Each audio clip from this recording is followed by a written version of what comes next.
Hi, I'm Jim and I was retired. And yes, I'm still retired at age 67. In the past few weeks, I've received a few comments about this channel's name, and I've read some recent retirement blogs that prompted me to use this week's video to explain how I was retired at 59. Stay tuned. Now, I began this channel 3.5 years ago as I approached 65 to share some lessons learned in my DIY retirement.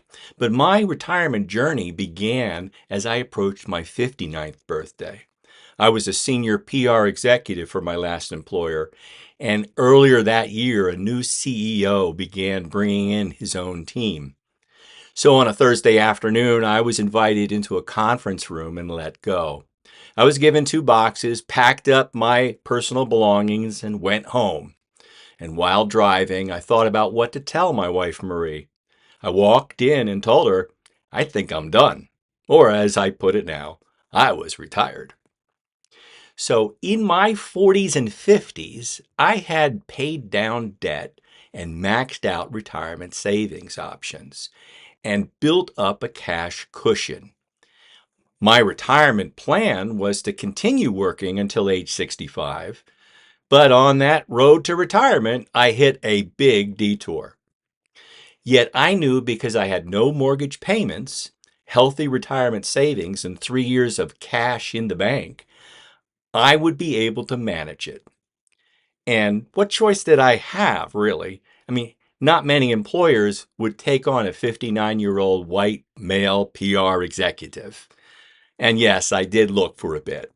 But once I had confirmed that I had enough to begin retirement, I began to enjoy the next chapter of my life. Hey, before I go any further, please like and subscribe to this channel and hit that bell if you like entertaining ideas from a DIY retiree. It'll help this channel appear higher in the YouTube search algorithm. So when I was 64, I began this channel to share some of the lessons learned. Now I'm 67 and I'm still retired. I've described the way I began my retirement as the best decision I never made. In fact, I've shared a few videos about the positive side of the journey, like this one up here. Now, in my DIY retirement, I've also learned that my detour is not that uncommon. And I've been reminded of that in some of the recent readings I've been doing on retirement. Ben Carlson's A Wealth of Common Sense blog recently had this column, quote, when life forces your hand, close quote. Well, that hit home. Now, it was about a client whose health reasons pushed him into retirement. And I liked the infographic that he shared from J.P. Morgan in answering the dilemma. Then Fritz Gilbert highlighted the same J.P. Morgan report in his The Retirement Manifesto. And that same chart was the second graphic that he cited, noting you'll probably retire earlier than planned. Quote, I've written this reality numerous times, and study after study continues to confirm the reality. While you may expect to work until age 65, the majority of retirees never make it that long. Be prepared for the real possibility that you'll be forced into retirement earlier than planned, close quote. Well, I've said the same thing on this channel since the start. And let's take a look at that chart.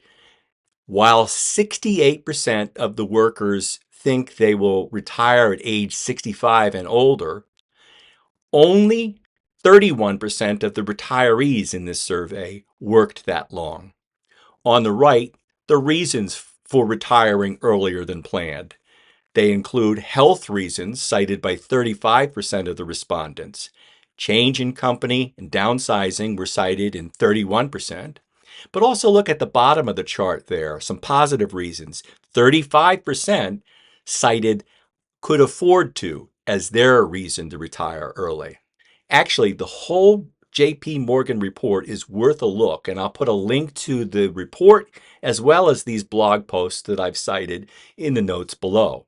And I'll jump over to show a screen recording of it now. Let me show you a few of the pages out of this pretty cool web-based guide to retirement. You can download this as a PDF as well. But let me show you a few of the slides. First is the retirement equation, and it shows you this infographic that shows you have total control over your savings and spending, as well as your asset allocation and location. You have some control over your employment earnings and duration, and you have some control over your longevity, although somebody else is really in charge.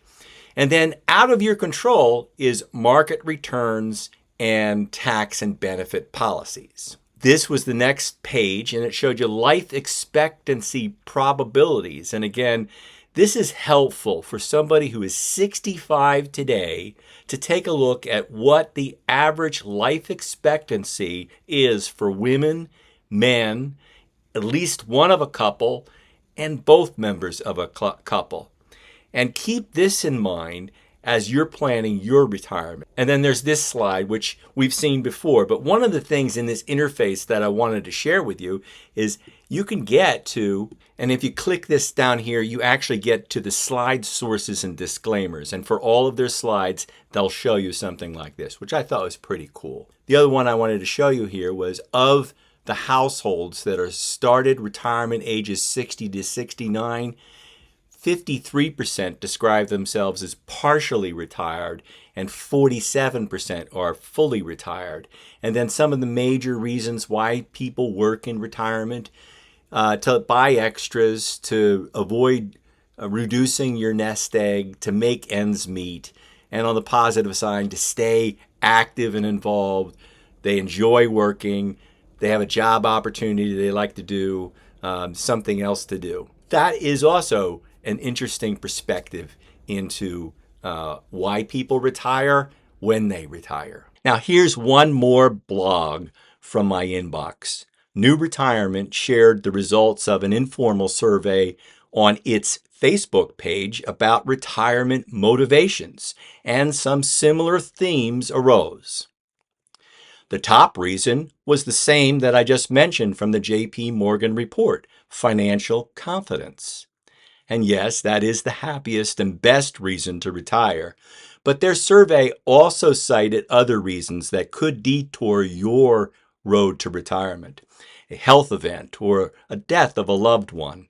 And fourth on their issue cited was ageism and forced retirement. Ageism is real, but if you have planned for the contingency, you'll be prepared to enter your retirement ahead of schedule.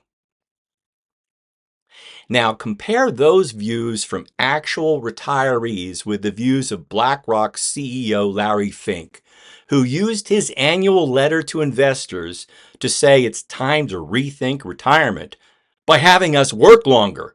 And by the way, he's not retired.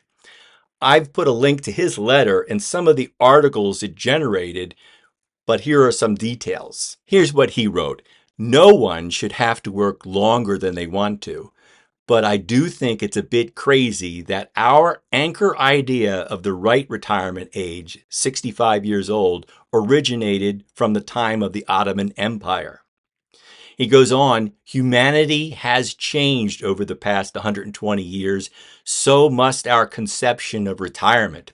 And he cites a Dutch experiment to adjust retirement age for their pension plans, currently 67 and 3 months, with the country's life expectancy. When people are regularly living past 90, what should the average retirement age be? The problem, Larry, is that most retirees won't have a chance to work longer. Despite the gurus who promote encore careers and such, U.S. trends are showing a declining labor force participation after 60. Many are deciding to stay retired if health or work situations push them into retirement.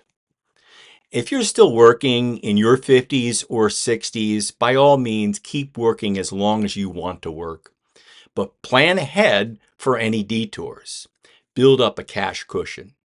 And it's more than just 6 months of expenses. I had 3 years. I would say 1 to 3 years of expenses so that you have options if you're forced into retirement.